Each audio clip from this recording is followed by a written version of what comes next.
Athletes and fans of bodybuilding, hello. You are tuning in live to Femme Friday. And first, I'll introduce our host. We have myself, Wendy Fortino, and we have the Miss, 8-time Fitness Olympia champion, Adela Garcia herself. Hello. Amazing host. We're having so much fun with her. And we have Camile Periat, who has been so busy doing all kinds of life stuff, and we love having her back. She's one of the most amazing FemFlix Friday hosts ever to be alive, and we love her to death. So, ladies, we're so happy.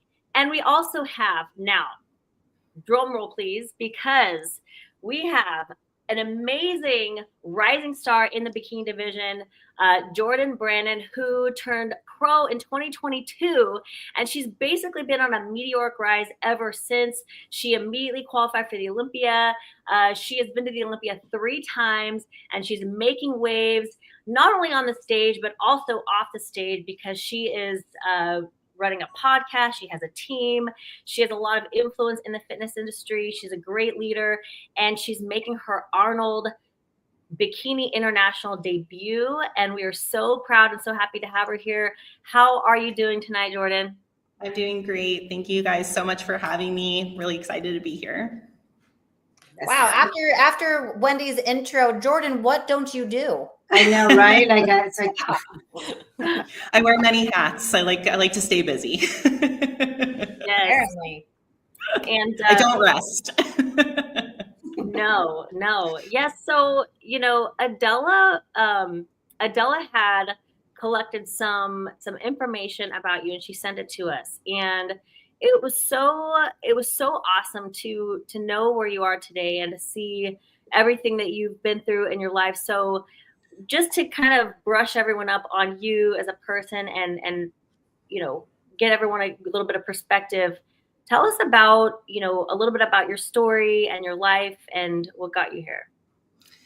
Yeah, so I was born and raised in Tampa, Florida, and I had a pretty tough childhood growing up. I am a daughter of 2 substance abuse addicts, and one is recovered and one I no longer speak to. My mother also has schizophrenia and bipolar, and at this point we have no relationship with each other. So growing up was extremely difficult, just trying to navigate how to be a kid and, how to kind of take care of myself, through those challenging times. Don't get me wrong, it wasn't all bad, but it certainly wasn't, normal by any means. In high school, I was challenged a lot. I was, kind of bopping back and forth, trying to figure out who the heck I was. And, to be honest, I really didn't know. My aunt is a physical therapist out in Tampa, Florida. She owns 3 or 4 clinics now. And I started working for her when I was 13 years old. She was like, hey, you're just going to start working for me, pulling charts and answering phones. And that kind of saved my life because it gave me something to work towards. I wanted to be like my aunt. And my goal since I was 13 years old was to become a physical therapist because I wanted to be like my aunt, take over her clinic one day. And so that kind of put me on the straight and narrow of, a goal. That is how I found myself at the University of South Florida in the exercise science program at USF. That is where I also met my husband, Drew. And then, one of the very first dates that I had with Drew, I told him, I'm going to be a physical therapist. No one is going to stop me. And the more that I went through that program, I started to see that there was so many avenues of fitness and healthcare. And it was a different time, with insurance, was changing. And I started to see the struggles that my aunt was having at the clinic. And I was like, I'm not sure if this is what I really want to do. At the same time, my aunt was getting ready to start a small startup gym. And the day that Drew and I graduated, we decided that we wanted to open this gym for her. So literally the day that we graduated, we opened up this small gym. We basically, Drew and I ran the entire thing. I mean, we were still living in Tampa. We were driving an hour to the clinic. We would get there at 4 or 5 a.m. And then we would be done with, work at 6 p.m. and drive home. And we would just keep doing this. And we were grinding. We were just trying to find, what outlets we liked within the fitness industry. So long story short, we ended up buying out that company about 2 years in from my aunt. And then we opened up right next door into a bigger unit for us. And we named it Pinellas Ultimate Strength House. And at the time we were really focused on kind of like youth athletes and whatnot. And during this entire time, I'm having this battle with myself of who I am, what do I want to do, who do I want to be? And I'm a big people pleaser. You know, I wanted to please my aunt who wanted me to take over her clinics. And that was kind of, you know, her goals for me. And then, you know, my dad was in my life and he wanted me to pursue other things. And then Drew wanted to pursue the gym. And I'm like, what do I want at the end of the day? And it was a real big struggle for me.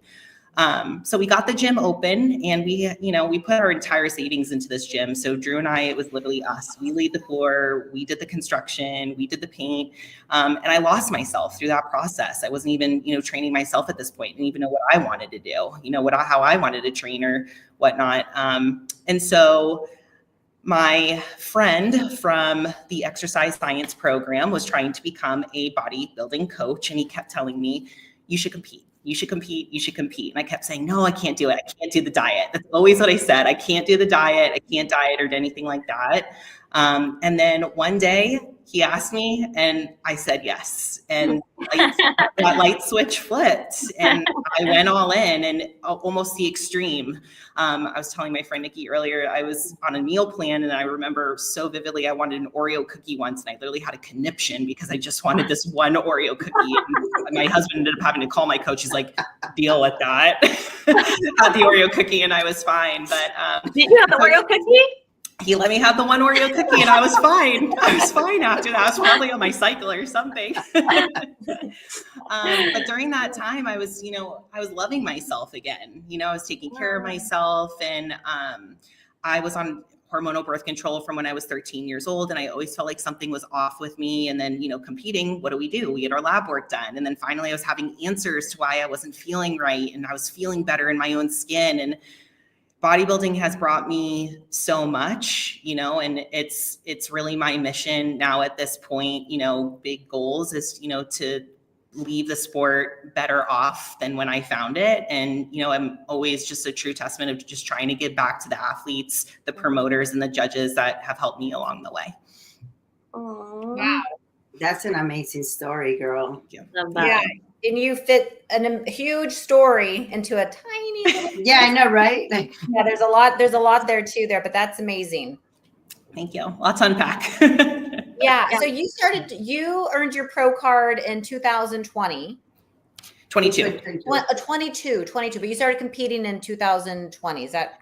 At the end of 2019, November 2019 was my first show. I started prep in September 2019, did a shotgun prep, nothing, you know, no building, no nothing, just cut and stepped on stage in November 2019 at the Class Championship Series. I came in second in open there and I decided to do Miami Nationals, which I think was like 4 or 6 weeks later. Had no business being there. I came in dead last. Ironic story, Ari Brothers, who's also competing. I'm going to try to go back and find that while you're talking. Keep going. Okay. Ari Brothers won the overall that year. So she turned pro at that show. And I remember looking her like, oh my gosh, she's amazing.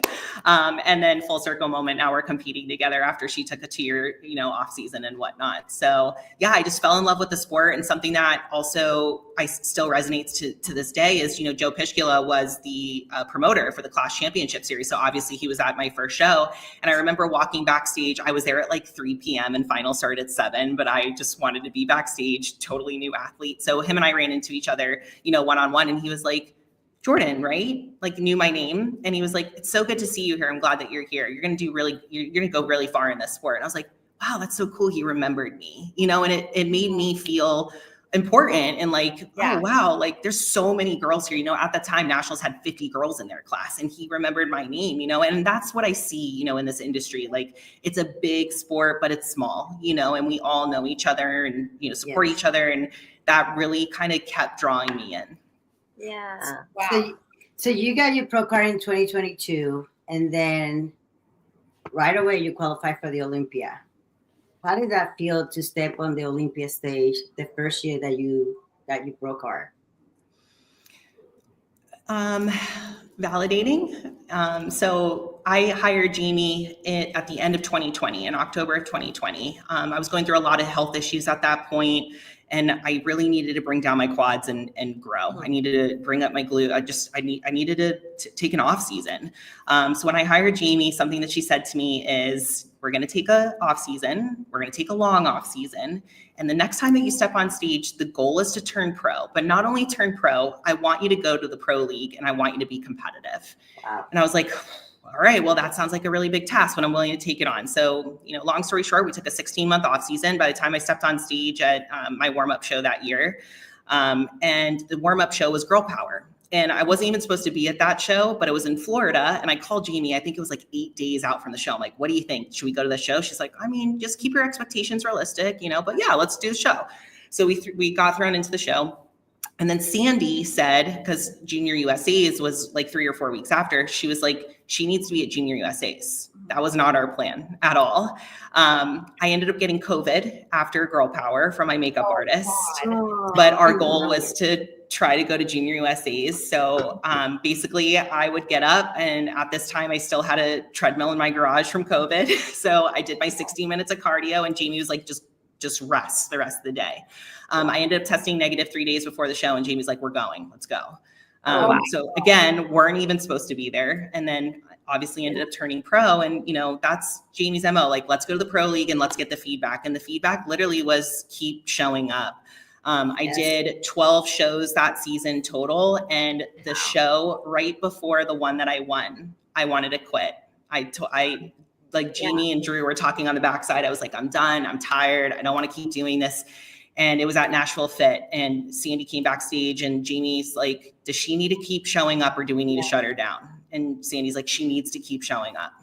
Yeah. So I showed up the next week in a Carolina Excalibur, and I won, and it was a total shock. And if I didn't keep showing up, I wouldn't have gotten to the Olympia that year. So, Jamie, she's everything. I love her so much, and her and I work so well together. And, I couldn't have done this without her. Everything that Jamie has set out for me or given me as a goal, we've accomplished. And it's because of her that, I'm in this position. Yeah. That's very nice. When you're in that momentum, like you were in a momentum, and the best thing you can do is just keep going at it, because a lot of athletes, they have a lot of potential, but they might do like 2 or 3 shows and then they kind of pull away, take a season off, which is fine. Everyone has their own reasons, but if you're like on a mission and you're that good, but your placings are getting a little bit better, just keep riding the momentum and it pays off. I will say your first year going to Olympia after getting your pro card, that's also very, very special and unique. Yes. Oh man, seriously. Yeah, definitely something I wasn't expecting. And, obviously you show up to your first Olympia and you're just happy to be there. I woke up just like everybody that morning at my first Olympia, and I had COVID. I dropped like 6 pounds overnight. And it was like, I think I went to bed at like 1:19 and I woke up 1:14, and I'm like, oh boy, this one's not going to be fun. But it was amazing. And it was a tough grind that season. And, the only thing that I kept thinking of after I won, was, kind of that picture that you think of the guy like climbing up the mountain, he's pushing that boulder up and he's just right there. He's right there. Yeah. And if he didn't keep going, he wouldn't have found, the downward slope. And, just like what you guys are saying, it's so important to get that feedback, because if the judges keep saying like, hey, she's right there, keep showing up, that feedback is so valuable. And the same thing, if they told me, hey, she needs to take an off season, like I'm definitely the person that, listens to that feedback, and I will shut it down if I have to. Like, I'm in this for me and to keep improving. Yeah. I will say it's, we've all been, me, Adela, and Camile, we've all been in this industry for a long time. And, you're a little bit newer, having turned pro in 2022, even though people would never know, because you've been at the top and people just assume you've been around for a long time.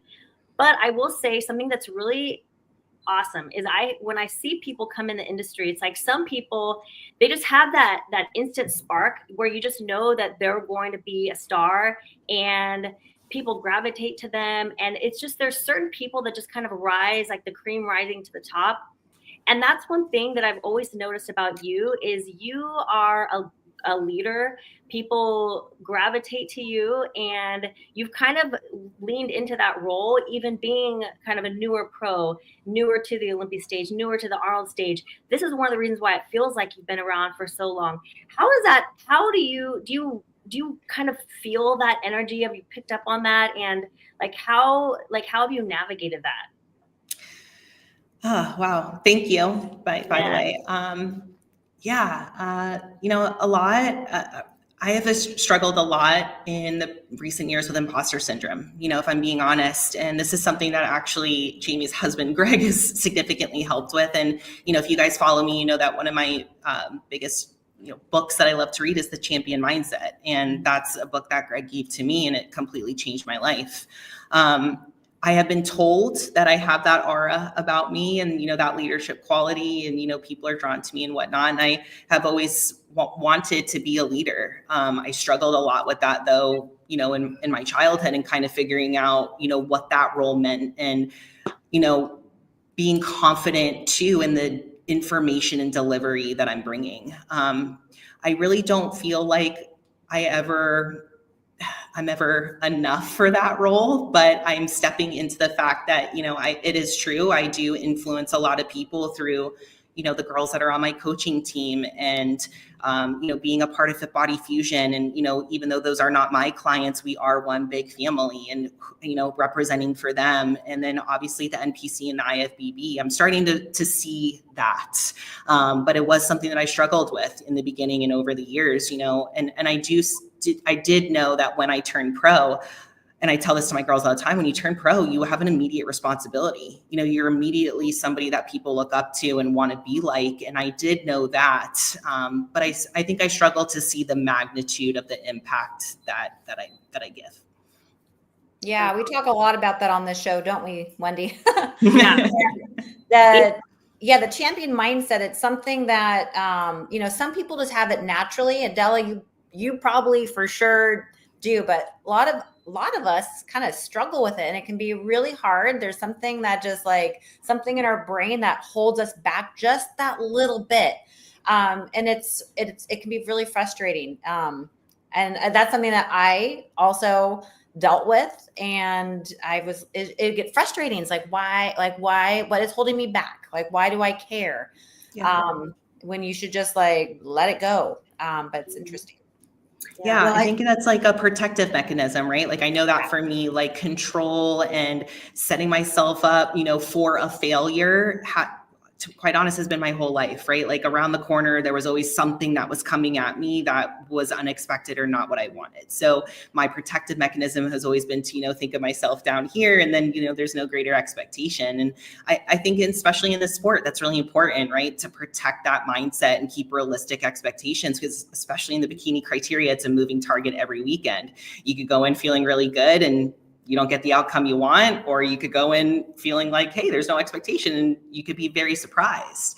Either way, it stinks. There's emotions that are tied to that, but I really do think that it's, our way of protecting ourselves, which I understand. And, just like you're saying, it's really important to kind of take that leap of faith. And that is something that Greg has always said, be water, be fluid, let it go. And when I do that, especially on stage, I see such a different charisma in myself and what I bring to stage, and, not being so tight and thinking about things cerebral. Yeah. That's what people call me a lot, very cerebral and in my head, which I am. Yeah.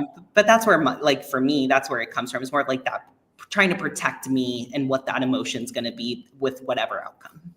Yeah. Yeah.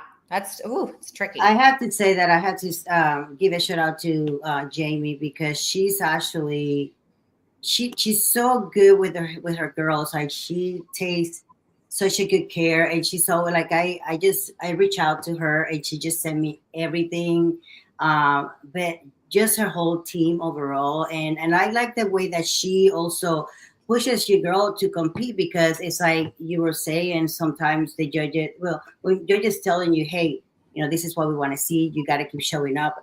And some competitors up to just, wait, I'm going to take time off. I just got my pro card, and I'm going to wait a few years to compete. So, those are the times that you really need to be stepping on stage. And what I noticed from her team is that her athletes, they compete. they get on stage. Yeah, and I think that's just so important. I have to give a shout out to her and say thank you, because all the information that she gave us is just amazing, and it's just so nice to see that you guys have you are so tight, and it's so important, when it comes to competing. Yeah, and we're able to compete in so many shows because we're healthy. Yes. She really does such a good job at making sure that we do take those longer off seasons and we do get food up, and that she protects our mental too. Like, there's so many times where she's like, all right, cool, this is all the physical stuff, but like, how are you doing here?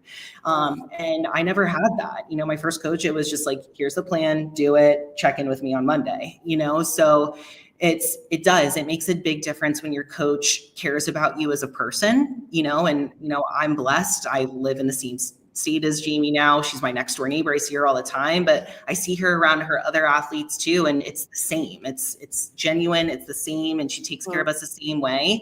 All of her athletes who are going to show, we're all talking about in the room 24 hours before about how much we're eating and we're full. And, that it's different. It's different than other girls that I talk to on other teams. And, like I said, she's amazing. She's the best. I guess I'm biased, but, and too, now that I don't know if you guys know this, but Drew is also a part of Fit Body Fusion. He's a coach and he does a lot of our training. And, now to have my husband, who to me is one of the smartest people, one of the smartest coaches in this industry, also now aligning with Jamie, who is one of the top women coaches of this sport. I mean, those two together, they're unstoppable. So I feel so blessed. I have both of them in my corner, and I get to be a part of watching them coach and learn from them. And I get to be an athlete as well and learn from them on that perspective too. Yeah. We have one of our Femme Flex Friday hosts, Linda Murray, who is in Atlanta right now, and we miss her like crazy. But Hi, Linda. Linda, my glasses, by the way, but yes, she has them back. Bring them back. She's enjoying your glasses in Atlanta right now, but she wants to know, Jordan, when you decided to compete, how did your aunt feel about it? Yeah, it's a great question. She was super supportive, really, really supportive. My aunt was a college D1 basketball player, and she was like, hey, take this and run with it. She was in the beginning when I moved away from the physical therapy concept and, how to have those tough conversations of, I know that's your dream, but that's not mine. That was tough. I'm not going to, that was a tough conversation. And there was some, things there for a while. We've moved past that. But she is extremely supportive. She watches every live stream. She is also a female poker player. So she loves when the Olympia is in Vegas. So she comes out and she, gets to play. And she's extremely supportive. And, I owe a lot to her. She definitely saved me from, situations when I was, really young. And I think at this point in time, she's just proud. She's proud of the woman that I become, the business owner I become, the athlete I become. And it's really cool to have her support and also be able to lean on her, as a female athlete. She gets it. She actually did a bodybuilding show. She said years ago, she knows there's a picture somewhere, but she can't find it. I'm like, I'm afraid she finds it one day. So she gets it. Cell phones and all of that. Yes. Exactly. I know. Did you say your aunt was a professional poker player? She is a semi-professional. That's amazing. That's incredible. Yeah. And Drew plays too. So they bonded immediately on that. Wow. You have your aunt on here with you. She's a pretty amazing woman. She is. She's awesome. So I'm sorry. Go for it, Adela. No. Go for it, Camille. Well, I was going to say, so you got your pro card 2022. You went to Olympia the first year, and you went to Olympia every year after that and qualified, which is remarkable.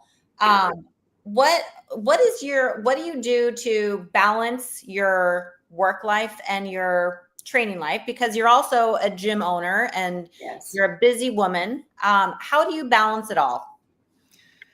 I am committed to my schedule and I'm getting better at this. If you would have asked me this 2 years ago, I was extremely rigid. I was at the time still very hands-on with the gym. I was doing in-person clients and classes. Then I was starting to take on coaching.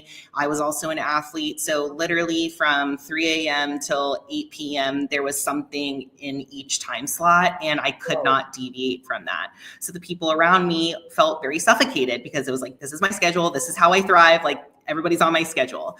And then I started to notice that that's not something I can continue to do if I want friends and a husband and people in my corner. So really fast, I have to just interject really fast and say Yeah. to everybody watching that 7 p.m. I had found out before we went live that that's past Jordan's bedtime. But she's making an exception for us because she loves us so much. Okay, keep going. Yeah. Yes. Thank you.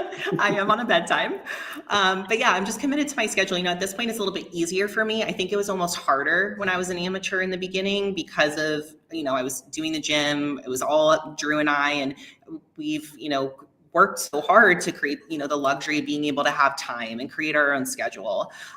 So, you know, most weekends I am traveling to a bodybuilding show, either for myself or my athletes. So I do have 80 clients on my roster at all times. So basically I, you know, position my check-ins in the first half of the week. So I do check-ins on Mondays, Tuesdays, and Wednesdays. So now I work and I grind Monday, Tuesday, Wednesday, and I'll take my rest days on those days if I can as well. You know, that way I can work and then, you know, train a little bit later in the week. And then Thursday and Friday, I kind of just leave open for, you know, payroll, meetings with my gym and things like that. And then travel. You know, I don't like to do check-ins when I'm traveling because if I'm there with my girls on a weekend when they're competing, I want to be fully there and supporting them. And so it's been a tough balance, but I've, you know, really figured it out over the years. That's just something that I thrive in and I'm really good at is time and figuring out, you know, where to kind of structure things. And it is something that also gives me anxiety, you know, making sure I wake up and I want my girls to hear from me right away and getting my cardio in and all of these things. But I always worry about how I'm going to get it all done, but it always gets done. Yeah. But it's a fine balance. But I've just kind of learned how to structure it. And thankfully, my team and my girls, you know, that I coach are extremely supportive. You know, going into big shows, they are so willing to, you know, move things around for me. I took a 2-week-long vacation a couple of months ago and they were like, go, don't worry about us. I'm like, are you sure? So I think because they know I show up for them a lot, that they allow me that time too. And, you know, I couldn't be more grateful, you know, for the girls that I coach because, you know, we've created that relationship too, where I can have like a little bit of a push and pull as well. Yeah. That's Wow. awesome. That's a lot. Yes. Huh. Coming from the Olympia, what changes do you have to make for the Bikini Internationals? But really for the Bikini International. Yeah. So my feedback at this year's Olympia from Tyler was that he wanted more glutes, keep the upper body where it is. And then he wanted a little bit more quad in the front pose, but not the back pose. So that was a challenge, you know, but I really did put in a lot of work since the Olympia. I laugh at this, but like this, I was so proud with this package, but like I've improved so much since the Olympia. And honestly, what that has to do with is my training. Wow. Look at that. Look at you. This is 7 years.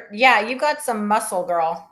Yeah, you do. You look amazing. There's one picture of you on your Instagram. I was like, damn, she's got some like shoulders. I know, right? I saw that too. I'm like, This one. My shoulders in photos like that. Yes. Yeah, they appear really big. I promise they're not that big. No, they're not. They're not. I mean, even Jamie was considering pulling out shoulders this week, and then we just checked in yesterday, and she's like, "Your shoulders are fine. You're really balanced, but they appear very large in photos." I don't know. My first thought was like, okay, there's no way in heck I could ever keep up with like the modern like the new bikini look now.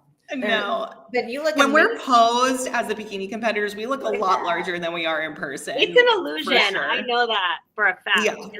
Yeah. I mean, like, you know, it looks very balanced in a bikini front pose, I promise. Yeah. So but yeah, I'm sorry, go on, Jordan. No, go ahead. Was to say, so in order to get the changes that Adela had asked from Olympia to now, what did you do with your training to get that drastic of results? So the story goes back to when I won Legions last year, which was a couple of weeks before the Olympia. It was a qualifier for this year's Olympia.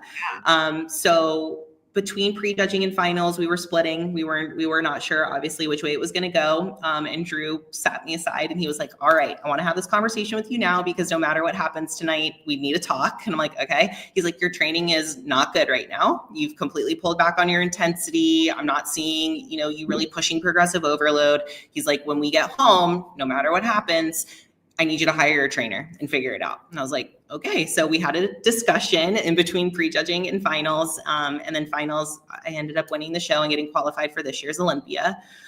So when I got home in between Legions and Olympia, I was training with a trainer about 4 days a week. And I was noticing from my own tracking that I was significantly pulled back on my training. I mean, I was reducing the weight by about 15 to upwards of 25 pounds on some lifts that I was, seeing with this trainer. After the Olympia, I went on a 2-week-long vacation in Europe.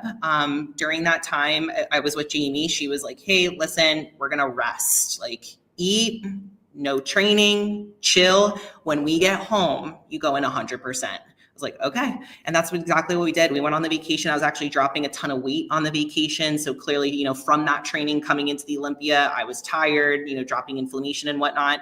And when I got home, it goes back to what I was saying earlier about Jamie. She knows me so well now and what this needs. When I came home, I was like a dog coming out of a crate. I was ready to go. And I literally, Drew set my training and I went in 100%, from then till, or putting in my application for the Arnold. I was going back and forth if I was going to apply for the Arnold this year or not. I was considering doing other things. I need to get a breast augmentation surgery due to some injury that I have. Long story short, it didn't work out. So we were like, all right, well, let's apply. Let's see what happens. I didn't tell anybody. I kept it silent because I didn't know what was going to happen. And I just kept telling myself, like, keep training like you're doing the Arnold. Keep training like you're doing the Arnold. Something else that was really cool too is I stayed about 10 to 12 pounds up from my stage weight this year. So I reversed really well and hung on. And I was able to see the muscle through the off season. I was legit able to see the changes, which was so motivating because I'd never stayed that lean in an off season before where I could actually see the tissue growing and still have lines. And it was so cool and so motivating, to keep going. Still to this day, we're 15 days out. My training hasn't decreased at all. I'm actually on a leash right now being told to pull back a little bit.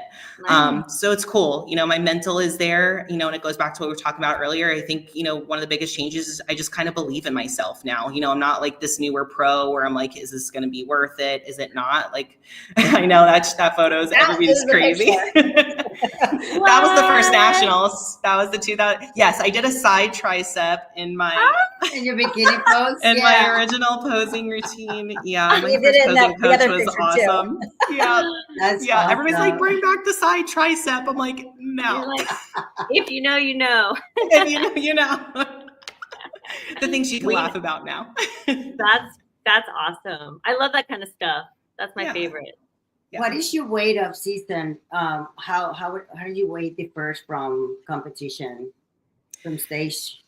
Yeah, so this is very interesting. So last year's Olympia, I was 121 pounds. This year, we're going to estimate with being filled out, I'm going to be around 127, 128 pounds. Wow. How tall are you? 5'3". Oh, wow. That's pretty good. That's so my typical on stage weight filled out is about 121 to 122.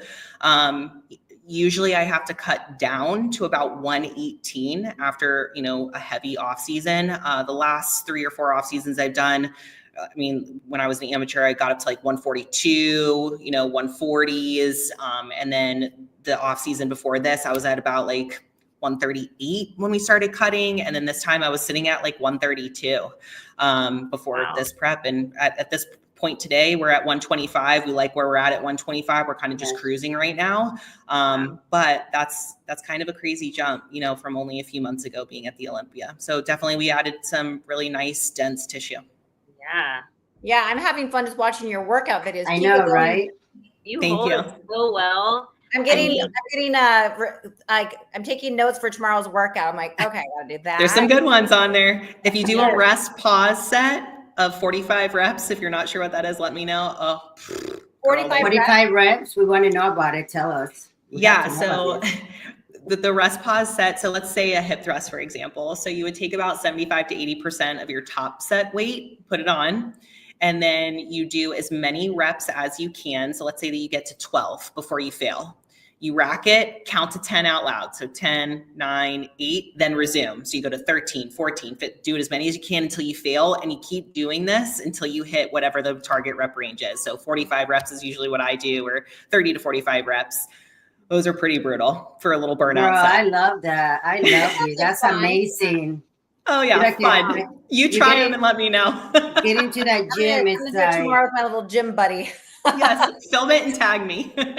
Well, it's interesting because, you have a little bit more muscle, as a bikini competitor, but you hold it so well.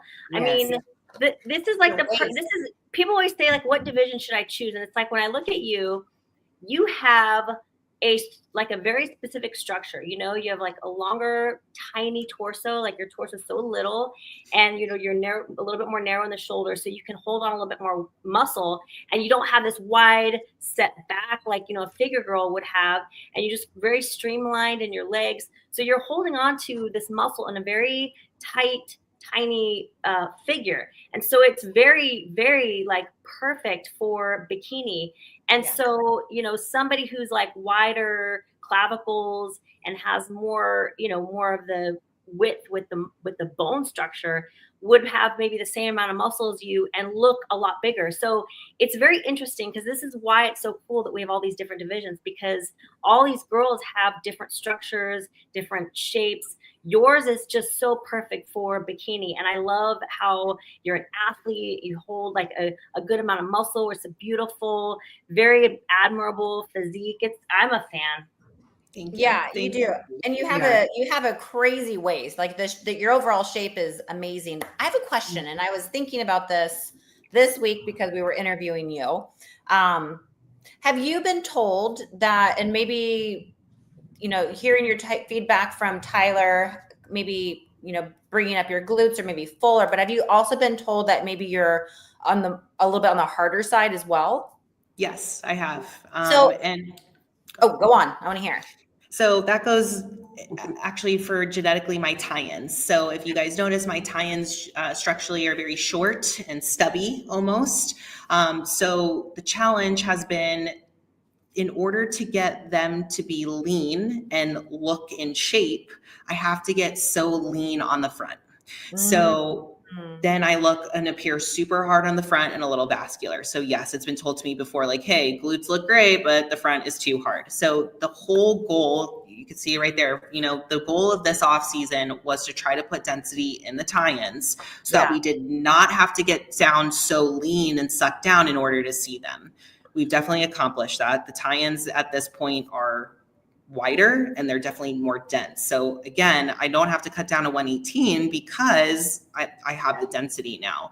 So we're praying that we could come in a little bit softer, a lot more full, and hopefully match that, front pose conditioning that they want, because they, just like what Wendy said, they've said the same thing. You're 100% bikini. It's perfect balance from top to bottom. It's just too lean, too hard in the front. And we understand why she has to do that to get the tie-ins out, but somehow you gotta, find that balance. And that was really motivating for me after the Olympia. I was like, all right, I got to put on this tissue so that I don't look this lean and hard, and it's to me, I love the lean and hard look. Like, obviously, like, that's what we work towards. It's freaky and it's cool. But then you see that picture of me at the Olympia on stage and you're like, okay, that's definitely not bikini. So it's motivating, and this is where, me as an athlete, like, I continue to learn about myself and what they want, what they don't. And, I get back to the gym on Monday every single time and, just keep trying to, nail my feedback. Well, what about that picture? What about your Olympia appearance? Do you mean was not bikini? I thought you screamed bikini. Just, it was too hard in the front, like, the abs, and you could kind of see a little bit of rib, and then we could kind of see some of the vascularity in the arms. They don't want to see that. The top 3, top 5, they're round, they're bubbly, more like this look, like if I could bring, this front pose with a, more conditioned backside, which I am more conditioned than that photo. Yes, you can see. Yeah, I got what you're saying. I have a theory, and I want to hear all of your ladies' thoughts about this. And maybe it's not maybe I shouldn't say it, but it's something that I've been thinking a lot about. And it's because since we've brought in the new division for the fit model division, The last 2 years, the bikini division has kind of been like, be careful with the tie-ins. Yes. Don't have too hard of hamstrings. It's too hard. And like, Jordan, I was one that would have I would kind of come in kind of hard, and I struggled with that. But with this new fit model division, there's such an importance of keeping the fit model division as it is, so it doesn't merge into the bikini.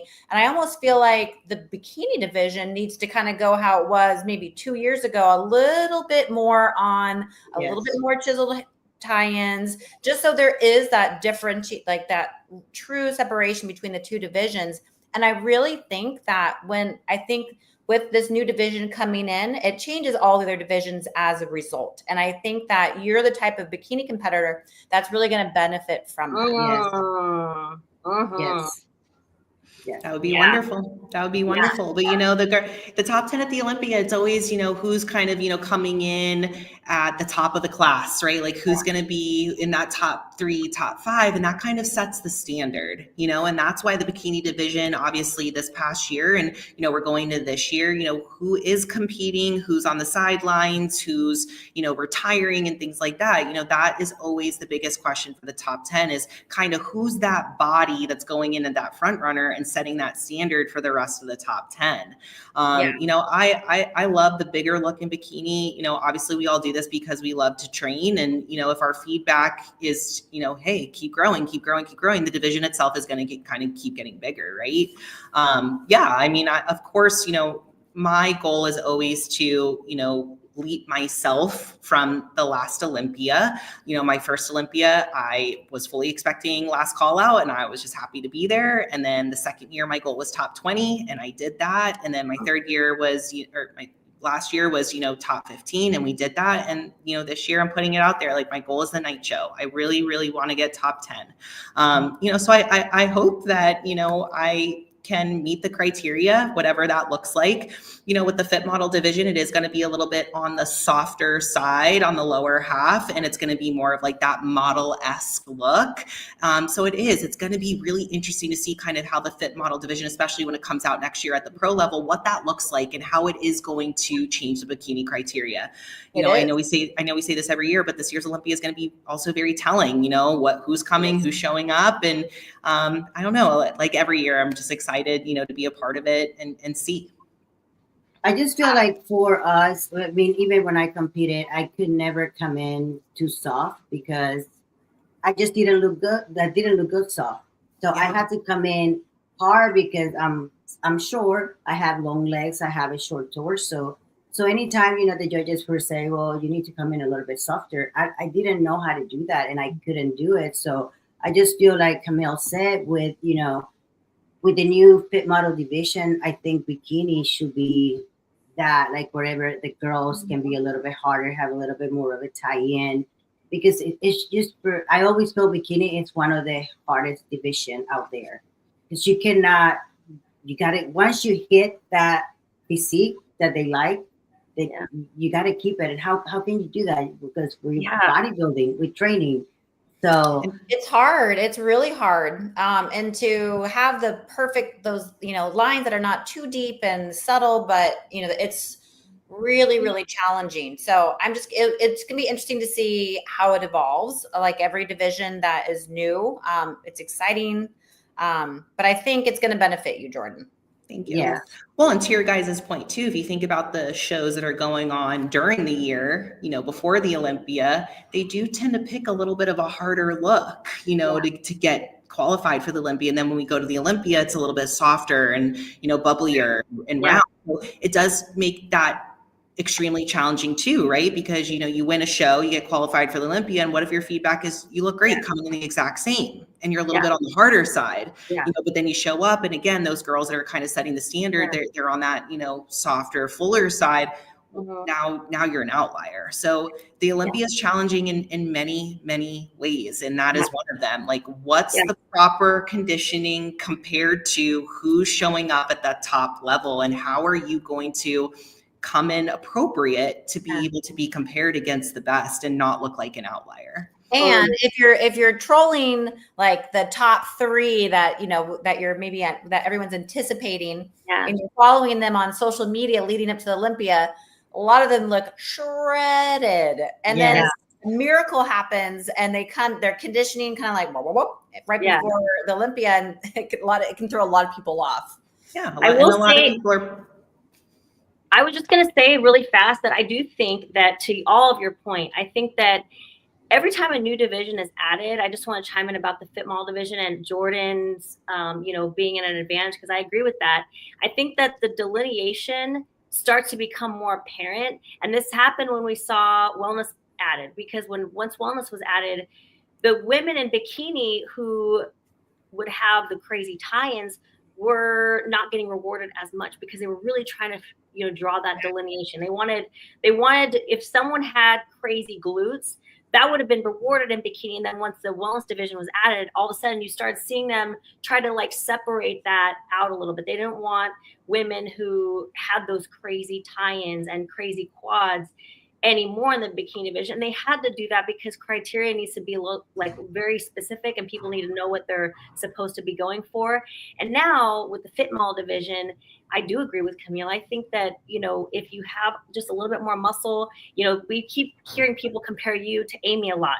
You and Amy are a little bit more on the muscular side, but definitely not muscular to the point where you look like you could be figure at all. It's like an admirable amount of muscle that looks like this is what we want to see in bikini. It's a beautiful physique, enough muscle to really admire. And now with a new division being added, it is going to be interesting to see that delineation really kind of come to fruition. Absolutely. I agree. Drop the mic. We out. We out.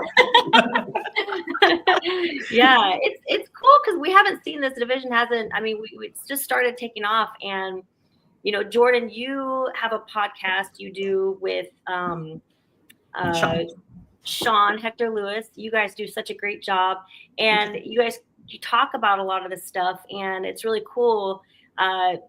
Like being such a leader and having great insight on these things. We wanted to hear your thoughts on this stuff, Yeah. Our podcast Behind the Bikini, it actually ended up happening after the Tahoe win in 2022. Yeah, I think 2022. Or no, I'm sorry, 2020. It doesn't matter. Anyway, I told Sean, or she was doing her show recap, and she was like, "Hey, would you want to come on and talk about the show?" And I'm like, "Yeah, sure." And then from that moment, we realized like we were had good banter. We were going back and forth, and she messaged me later, and she was like, "I'm getting a lot of good comments on this episode. Like, people want to hear more from us. Like, would you want to try to start this?" And then she was like, "If we start this, we're going to commit to it. We're not going to be one of these people that do it for 10 episodes and never do it again." And I'm like, "All right, I'm going to commit." So it's been very cool to see the reach and to see the girls and they're every week commenting what they want to hear about. I wish I had that podcast when I was getting started. I was investing in, all of my favorite pros YouTubes, seeing what they did and what they were eating every day. And, that's kind of what I leaned on. Now with our platform, girls are able to, write in, ask questions. Sean and I do talk about taboo things, and we talk about things that are happening in the industry. And, Sean and I don't always agree on everything. We have, different opinions and different, sides of things. So it was something that I did not expect to have as much reach that it does.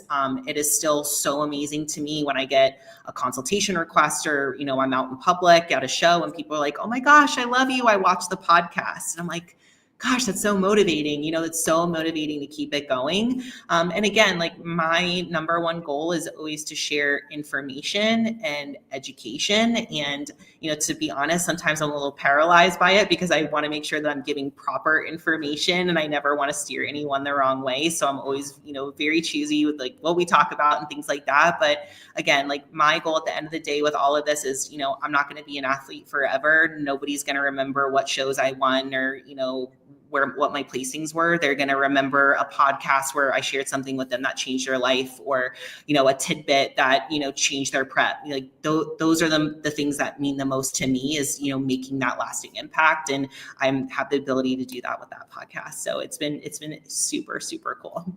I think we can relate with you on that. Yes, Totally. and I would say that that's where I found you. So, and everything, I like it because you guys were so positive. Everything that you guys were talking about, and you don't see that, too much. So it was very refreshing to see you guys. Just you were talking about the new fit model division and how you were explaining that it's a good thing for new athletes to start competing, and then if they want to compete in bikini, that they can move into bikini. So it was pretty nice to hear that. Yeah, I mean, I think at the end of the day, we're not all blind to the fact that, the sport, especially at the amateur level, the numbers are, down, and the two things that we hear on our side as coaches is finances, and that they feel like they can't do it. So what better, problem solver than to add a division that is very attainable. And I just think it's an amazing thing, and it can make someone or show someone if they love the sport and if they want to continue, or if they want to grow muscle and heavily invest in, a growth season, or the fit model is going to be a pro division, an Olympia, division. So if they want to, invest in that and, be great at that, at the end of the day, an Olympia is the business. And, I want to attract as many people to this sport as possible. For so many of us, our story starts with bodybuilding, that it changed our life and that it enhanced our life. And, we hear from athletes all the time that had eating disorders or, issues in their childhood, and like bodybuilding saved them, so I want to try to give this to as many people as possible so that they have a positive experience, and that comes to the coaching side as well. Yeah. No, we had an emotional episode actually a while back.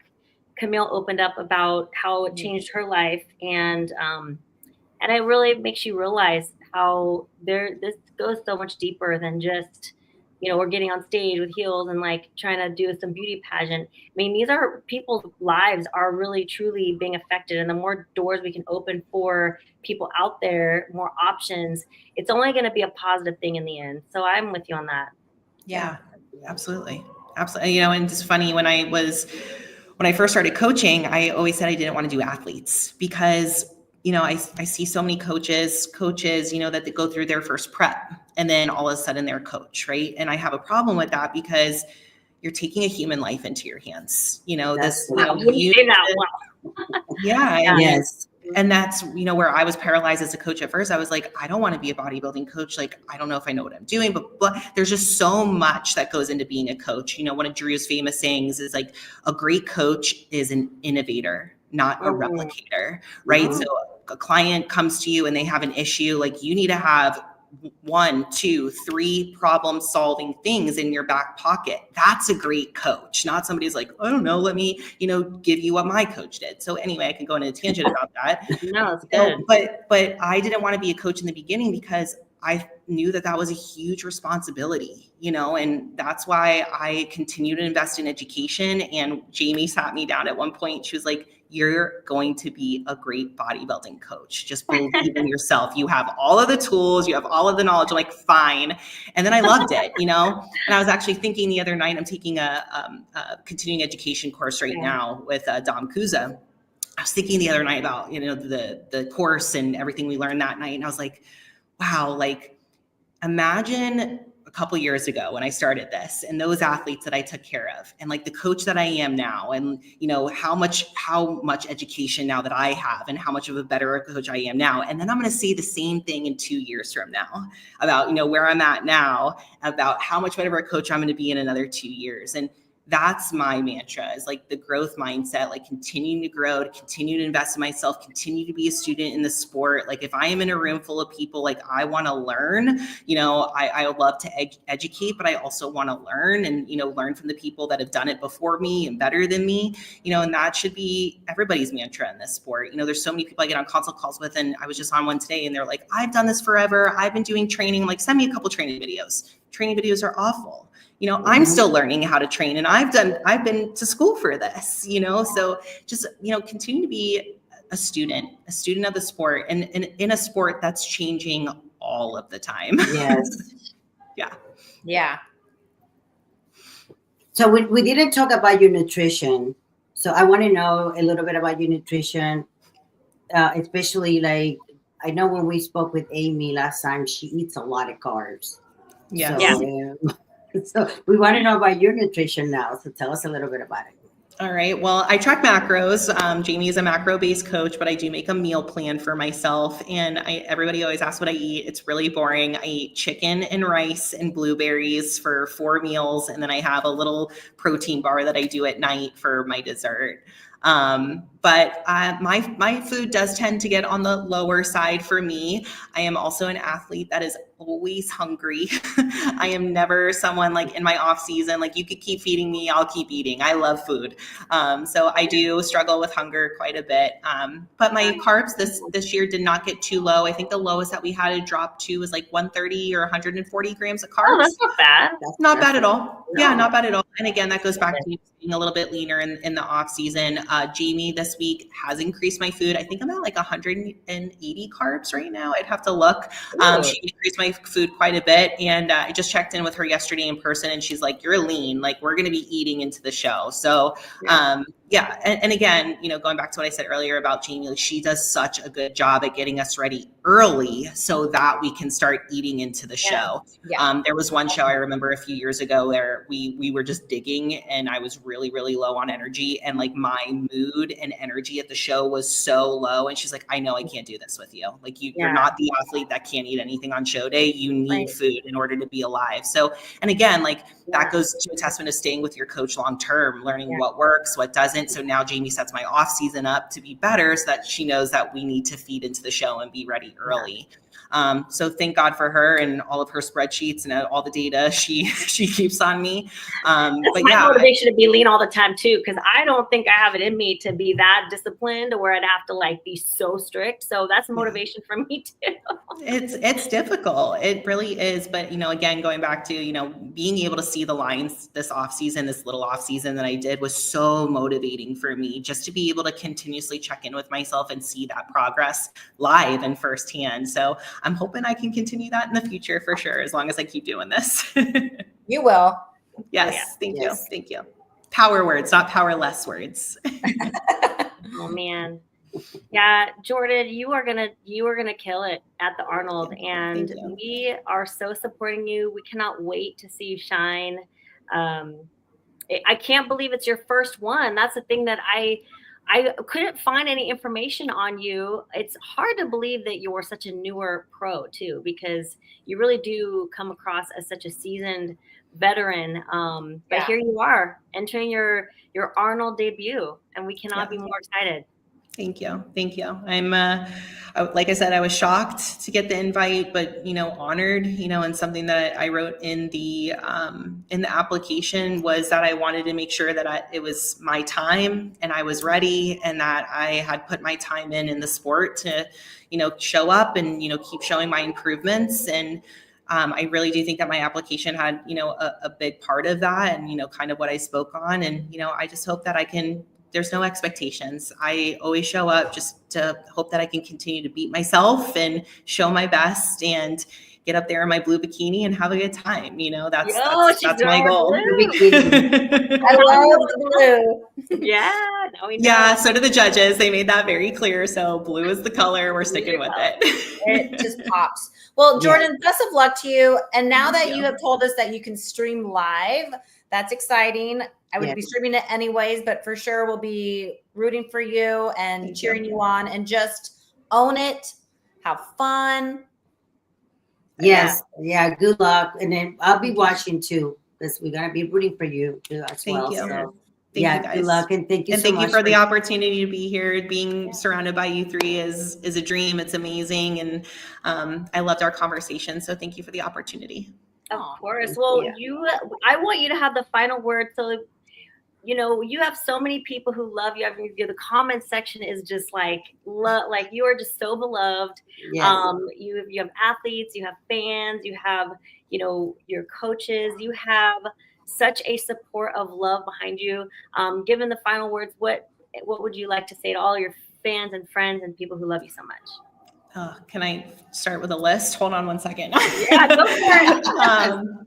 Well, first and foremost, I want to thank, you know, Jamie and Greg and Team Fit Body Fusion, you know, stepping onto the team in 2020 completely changed my life as a business owner, as a wife, as a human, as an athlete.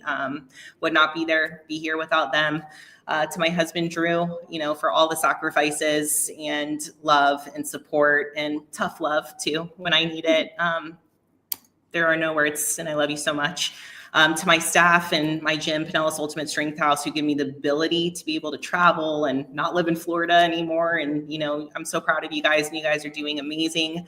To my friend Nikki and my content curator, who is literally right behind the camera right now filming me. She is the one that is responsible for every single YouTube and photo and everything that you guys see content wise. And she is legit escalated my social media platform and, being able to reach you guys. The YouTube has been an amazing journey the last couple of weeks, and we're going to definitely continue to keep that going. I want to also shout out my trainer that helped me from the Olympia, Nate. He literally helped me understand what I need to do, with my body and my weight training to be able to get to this point and how to push myself. So I want to thank him as well. To my entire team, Team J on Fit Body Fusion. There are no words. I love you guys, and I do this all for you. So I hope you guys, have a good representation and a good example. And I hope I lead by example. To the IFBB, the Embassy, Olympia. I'm a business owner myself, so I completely understand the challenges. And I know that is an honor to be an IFBB pro and an Olympian and be able to show up. And I appreciate everything that these platforms do for us, for sure. I'm sure I'm missing so many others, but my sponsors, MegaFit Meals, Toxic Bikinis, Premier Alternative Medicine. There's so many. I'm sure I'm missing. Yes. All of you guys. That was beautiful and gracious. Awesome. I think everyone just knows that you're pouring out love in your heart. So my goodness. Well, everyone who's watching, thank you all. Jordan, don't go anywhere. We want to say bye to you on the flip side. And everyone, thank you for tuning in. And we will see you guys on the flip side. Join us every Friday. Bye. Ladies and gentlemen,